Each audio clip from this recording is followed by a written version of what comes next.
All right, thank you, Peter. Thanks for inviting me. Thanks for being here. So I love the intro talks, or not the intro talks, but the talks before mine that set the stage for this talk. So it's perfectly timed because comorbidities and considering comorbidities when you're seeing the patient and trying to decide what to use is really more about, I think, the art of medicine. So we could have a algorithm someday, that tells us what drug to use in which patients. I think comorbidities is the complexity that I don't know if the algorithm will ever be able to capture all the comorbidities, but perhaps PSA, you put PSA in there and then out comes a different thing. So a lot of what I'm going to show you is a little bit of the data on the key comorbidities in terms of what drug can do what if the patient has X comorbidity or Y. And some of it is just art of medicine. And for me, I get a lot of calls and a lot of emails from around the country and from friends of mine saying, I have a patient with this and that, right? And this is what I'm talking about. It's always the art of medicine. It's just from my experience and so forth. So just bear with me that there's going to be data here, but some of it is just going to be personal opinion of how I would manage a patient with certain comorbidities. All right. With that intro, so I work in clinical trials, so I have a lot of relationships with drug companies. So before I go into comorbidities, I wanted to start with this slide. Your typical moderate to severe plaque psoriasis patient, no comorbidities. Which drug to choose? So there's a lot of information on this, actually. So here you have a list, and I put the list in terms of the biologics on the left, the oral options on the right, and in green we have the TNF blockers, in blue we have the 17 blockers, and in yellow we have the drugs that block IL-23. So it's a general classification. The most common question from the podium for many years, I can't learn all these drugs. What drug? Just tell me which drug. Just tell me that one. And of course, it's not as simple as that, right? So, but there are numerous now meta-analyses of those 11 biologics. And looking at all the data, all the clinical trial data, you put it in the mix and you do a meta-analysis, and what comes out on top? Here's one of them from April Armstrong: risankizumab, ixekizumab, brodalumab, and guselkumab come out on top in this meta-analysis. Here is another one from Craig Leonardi, putting a little bit different spin on it. It's called the number needed to treat. So the number of patients you need to treat to get to PASI 90 or PASI 100. And if you're on the right-hand side here, you're not going to be good.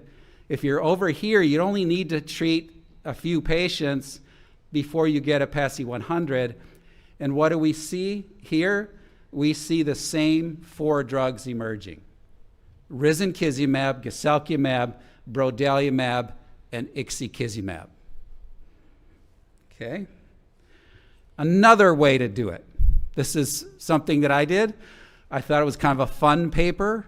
We looked at the number of days in the first year of therapy where you're sitting at a PASI 90 versus the number of days in the year you would be sitting at PASI 100, which each of the drugs. So we go to PASI 100, ixekizumab. A patient on ixekizumab will have the highest number of days where they're at PASI 100 during the course of a year, but then closely followed by risankizumab, brodalumab, and Gus. Over here, PASI 90, risankizumab. There's a pattern emerging here. There are 4 drugs, in my view, that stand out in terms of purely efficacy. We're not talking about safety here at all. We're talking about efficacy, and there's different ways to look at it. And I've shown you 3 different ways by different authors, different groups. And these are the 4 dominant drugs, I think. So, Dr. Blauvelt, what's the best drug? I would say if you're using one of those 4 drugs, you're in good shape.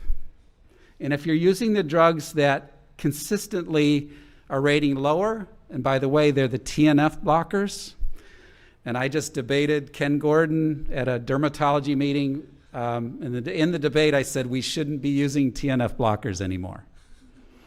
We should only be using IL-17 and IL-23 blockers. So that was an interesting debate. But consistently, again, the data, if we go to the data, the TNF blockers just don't get there in terms of these meta-analyses. Okay, but then we got the whole safety thing. And this is something I drew years ago, very simple. This is great for private practitioners who are not staying in touch with dermatology. They just want to know kind of broad things. And I basically said, look, 23 and 17 blockers, they're not only the most effective, but they're most specifically targeting psoriatic inflammation, whereas TNF blockers are a little more broad-acting. TNF is involved in a number of different processes, and you do, in my view, have more immune modulation / more immune suppression with TNF blockers, and sometimes you see infections there, and some issues with TB, with hepatitis B, and so forth. So my conclusion of what is the safest drugs is right here, IL-23 blockers. So IL-17 blockers are very close in my view, but they have the issue of oral candidiasis and then rarely the issue of inflammatory bowel disease. Whereas IL-23 blockers tend to have not much of anything in terms of safety. Okay, so conclusion here, if you want to use the best drugs, give your patients the best things, kind of stick with one of these 4 drugs, and then if you want an oral drug, I didn't really highlight it. In my view, the deucravacitinib data suggests that that's the best oral treatment available for psoriasis. Okay, now the simple one, right? Psoriatic arthritis. 1/3 of our patients with psoriatic arthritis. So the first thing to do is please ask your patient about joint pain. And I just hear it over and over again. I don't have time. I'm too busy. I don't want to get into it. I'm not a rheumatologist. Why would I ask about joint pain? I don't know what I would do with the answer. I'm afraid of the answer. And I think it's just all kind of BS. It's just practice medicine. Ask your patient if they have joint pain, please, because I think it does change the calculus of the drugs that I just told you. So now we're putting in the variable of psoriatic arthritis. And these are the questions I ask. Do you have joint pain? That's the first thing that I ask. And then you can go beyond. You can talk about heel pain, which is a sign of enthesitis, back pain, a sign of possibly Angst-Bahn-like PSA, and of course morning stiffness. They can answer no to all the top ones, but if they have morning stiffness lasting more than 30 minutes, that's significant, and I call that PSA. Okay. So clues of patients that you may be seeing that are more likely to have PSA, nail pitting, I think a lot of us know that, nail dystrophy, scalp psoriasis associated with psoriatic arthritis, more severe psoriasis associated with psoriatic arthritis. Okay, so now how does it change your choice of drug? So here is another meta-analysis done by Ian McInnes in Scotland, and here now we're looking at the PSA data and what emerges as the best class. It's actually TNF blockers. If you look at ACR responses alone, TNF blockers have the best data compared to the other psoriasis drugs.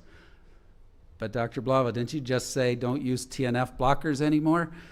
Well, in a patient without psoriatic arthritis, if the patient has moderate to severe psoriatic arthritis, if that is a dominant symptom, you should definitely be considering a TNF blocker. They have the best ACR responses of all our drugs. And then if you look at it in terms, this is a meta-analysis on preventing radiographic progression in PSA.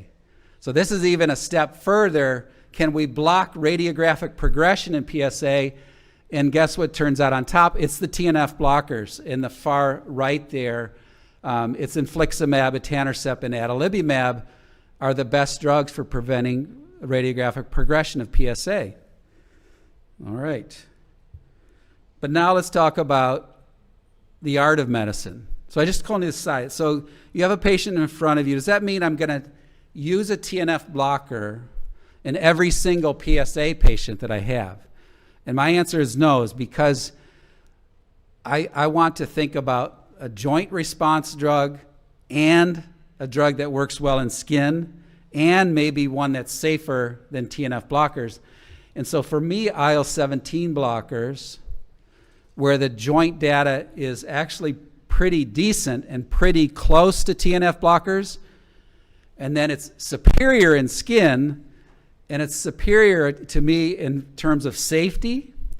So this is where an IL-17 blocker, I think, would be an excellent choice.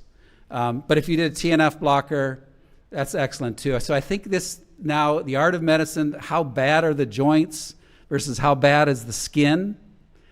So, you know, if the patient's joints are really bad, I probably would go with a TNF blocker. If it was more mild PSA or moderate PSA and the skin was bad, I probably would go with an IL-17 blocker.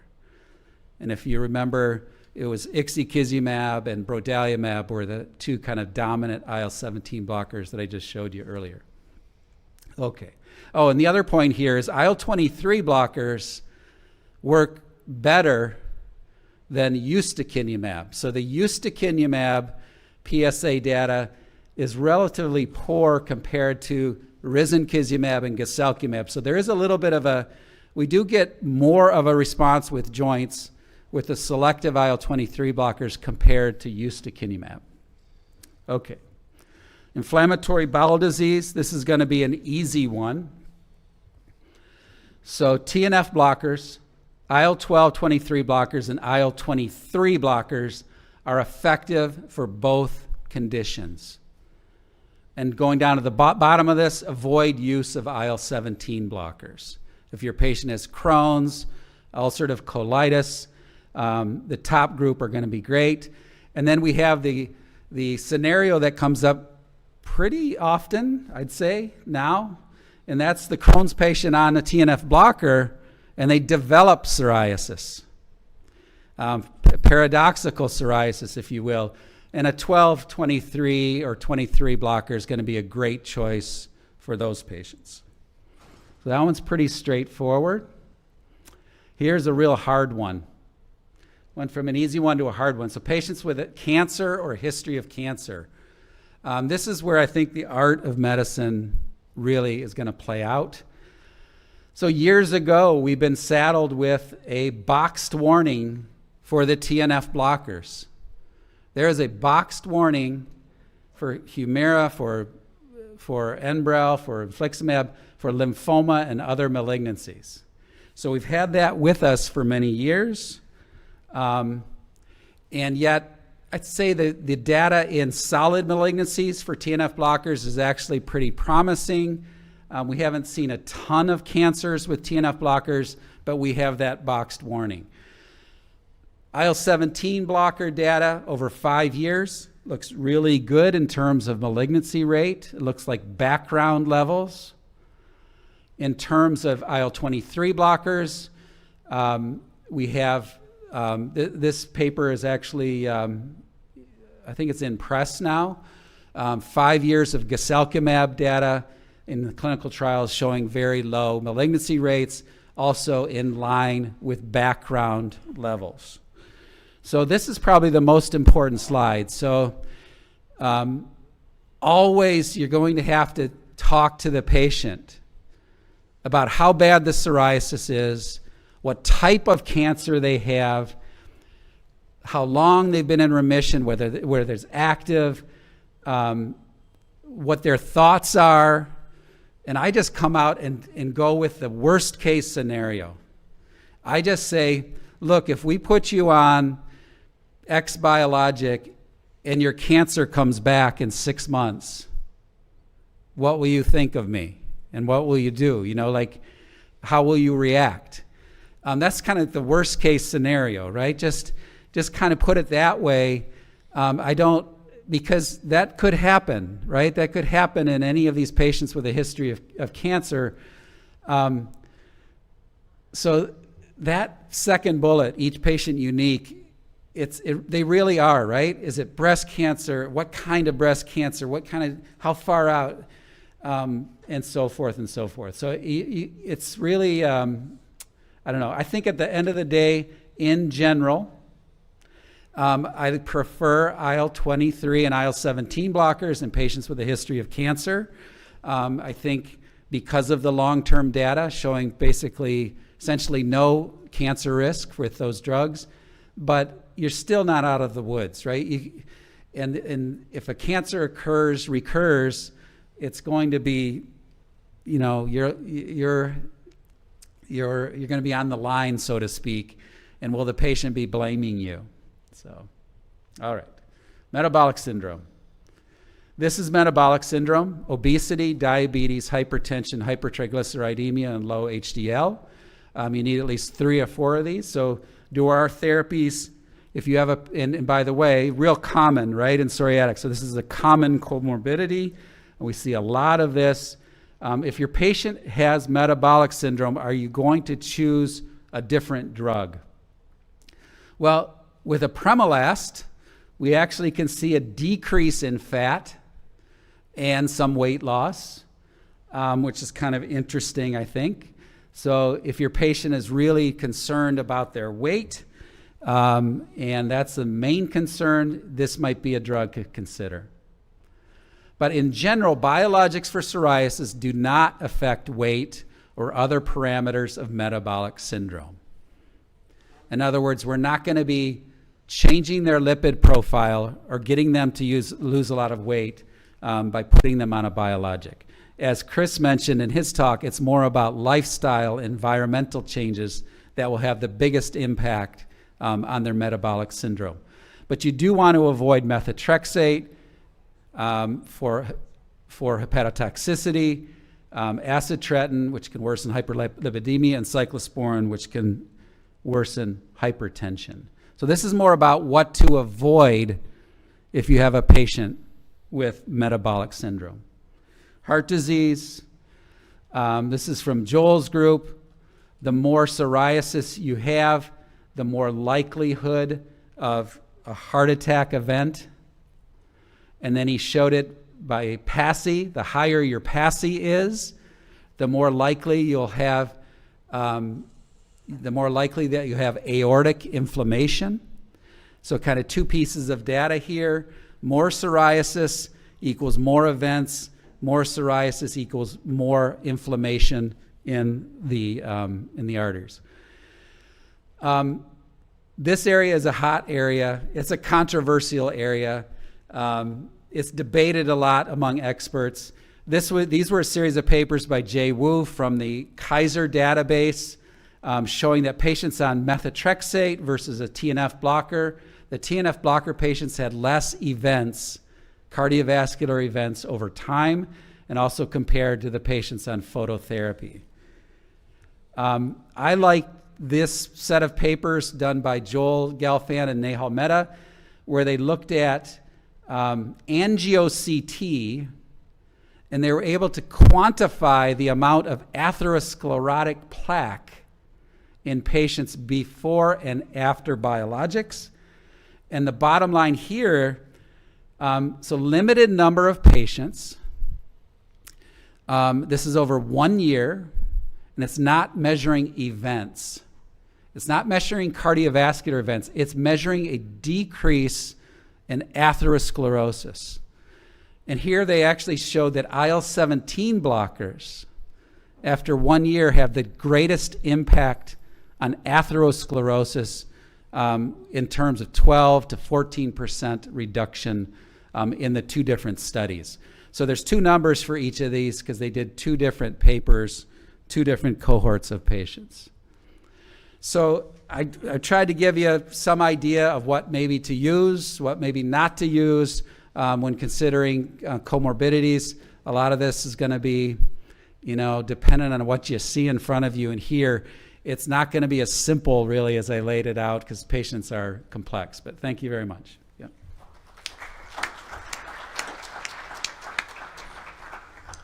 Thank you, Andy. Questions? Andy, with respect to methotrexate and psoriatic arthritis, what I understand, at least I have not found it, is that there is no substantial evidence that methotrexate inhibits disease progression. And still, in our country, they have methotrexate as number 1 for just treatment. How do you look at that? I think it's ingrained in the rheumatologic community, especially the use of methotrexate for PSA. Yeah. The data is pretty poor.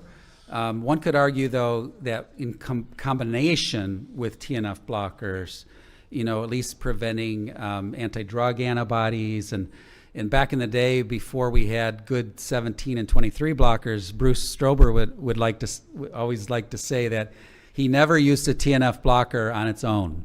He always used it in combination with low-dose methotrexate. But I don't know if that was in terms of efficacy so much, but more in terms of trying to enhance the effect of the TNF blocker.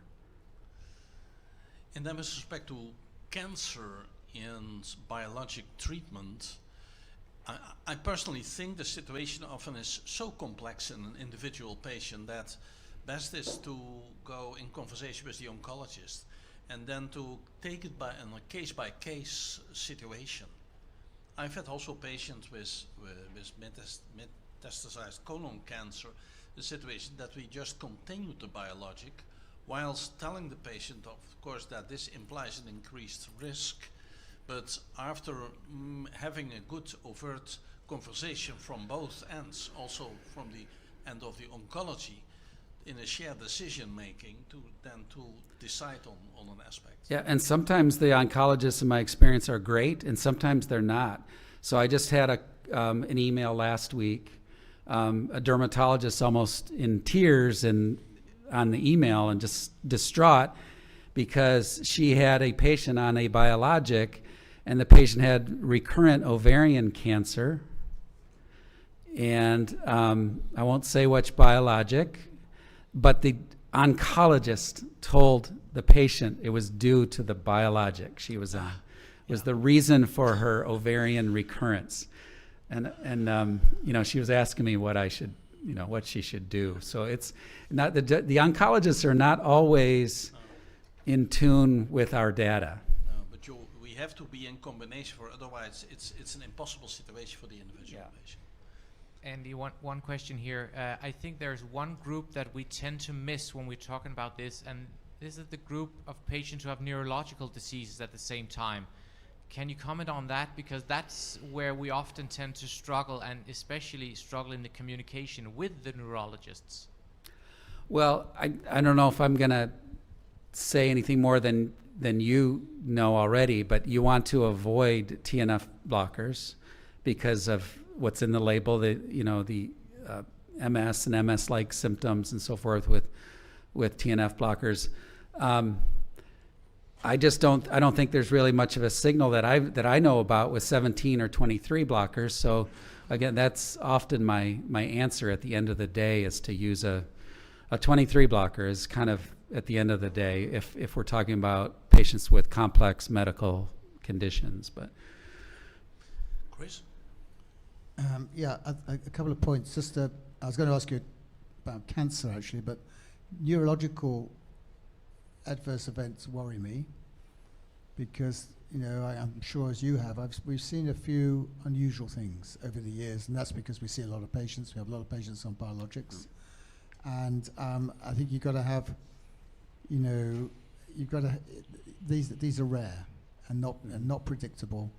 And I've seen them across all of the. I haven't seen it with anti-IL-23s, but that's probably because they haven't been out for as long as the other ones have. But I think we've always got to be vigilant with patients on biologics that there's going to be unusual things happening, and you can't just let them go and be relaxed about it. There's always something that you've got to be monitoring for.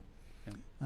Around cancer, I guess when we started out, that was the big concern, and that's why we set up Bad Beer, and the power calculations are all based around cancer risk. And 15, 16 years later, I'm really quite reassured about the cancer data. I mean, you're absolutely right. In our psoriasis MDT, most of the complex cases we discuss are cancer ones, actually. And nearly always, not always, but nearly always, we come down on the side of saying it's fine. And actually, our oncology colleagues and surgical colleagues are very reassuring and don't behave like that ovarian cancer specialist who, I think said completely the wrong thing. There's no Right. evidence at all that having that being on that particular on a biologic would have precipitated that. Right. And the same as you, and I've had patients who've been clear on a biologic. They've then had squamous cell lung cancer, had to stop the biologic.